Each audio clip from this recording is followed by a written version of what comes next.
All right, today I want to sit down, talk to you about a strategy that I guarantee you not many people are utilizing, and you definitely should. This will help you a ton when you're in the field. And simply, it is just adding photos to your waypoints. All right, sounds super simple. Sounds like, okay, what's the big deal about that? Once you start getting into it, once you start e-scouting more and more and more, or hunting in different states, or hunting the same place all the time, or maybe even you're trying to, create a hunt folder, you want to share it with your buddy who's going to go hunt that same area, get a bunch of glassing spots, you want to help your buddy out a little bit, and so that's why you're going to add a bunch of photos to your waypoints, so that way next time you hunt it, you know exactly what you were looking at. So every time I'm in the field, again, like I always say, I'm trying to collect data, and so the last, handful of years, I started to really utilize photos, attaching them to my waypoint. So I always take photos when I'm in the field, love photography, but I don't share a lot of scenery stuff. I don't do any of that. But what I do is collect it all on my phone or my camera, and then I can instantly upload it to a waypoint. And sure, you can just say, oh yeah, I know exactly where it's at. It's in my phone. It's in a folder on my phone with all my, whatever elk hunt you were going on, all those photos are attached to it. But you don't know exactly where that photo was taken. And that's why attaching it to a waypoint from that exact point in time is going to be very valuable. So let's say you found a giant elk wallow. All right, might be useful to take a picture of it, whatever week you're on, and then maybe you come back there a week later and all of a sudden it's active now. That's important data. So you can take that photo and attach it, and you can attach that other photo too, so you can figure out when these wallows may be active, just using that as an example. Or maybe you found a big buck rub, you want to take a photo of it, obviously you're going to drop a waypoint right there too. Or let's say you found a sweet glassing area and it looks at a certain face and you're seeing a bunch of animals on this certain face. Instead of just marking a glassing spot right there, maybe take your phone, put it horizontal, put a video, snap a photo, and attach it to that waypoint. That way you have a visual reference when you get back home, when you're doing some e-scouting, of exactly what that looked like. You can do the same thing here. If you're not in the field, you can upload photos from your computer and attach them to waypoints.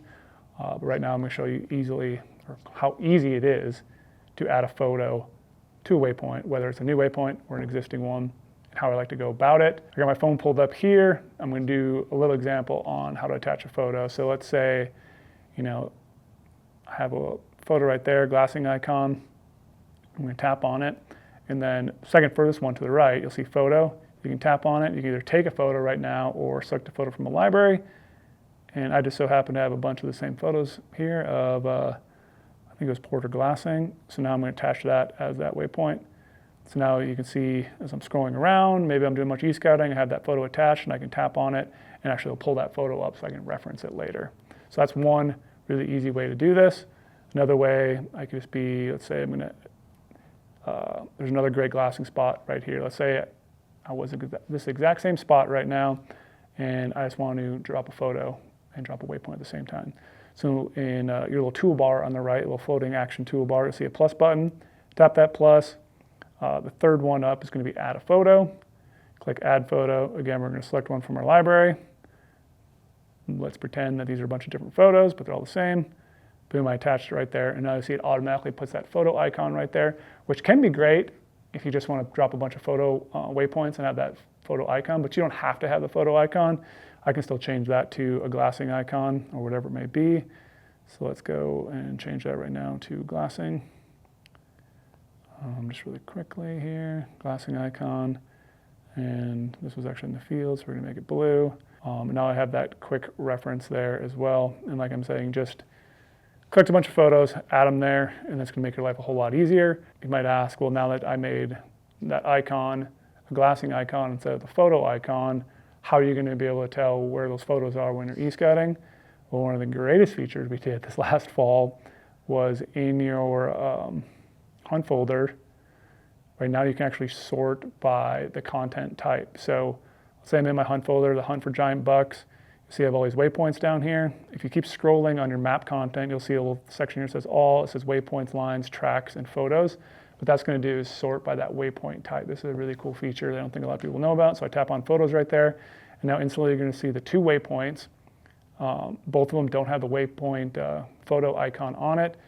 But if I tap on glassing 2, you can see the photo right there that we just attached. And it's a great way to sort by all your photos in the field to see exactly what you're looking at. And again, I just like to collect data, and I think photos are a great thing. It's underutilized when you're out in the field. Again, wallows, burns. You can even take photos of buck tracks where you harvested a buck.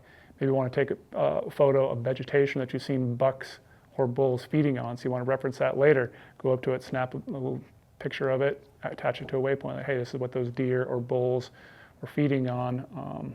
Glassing situations, what you're looking at. There's a whole bunch of different ways to use photos in the field. So I suggest when you're out in the field, take some photos and instantly drop it on GOHUNT Maps. You have that reference for later, so when you're e-scouting or you're going into future hunt to make yourself more successful. So have any questions about the strategy, love to hear them. I think this is one that you definitely should utilize right now when you're out in the field scouting and then when you're out hunting as well. And best luck as always this fall.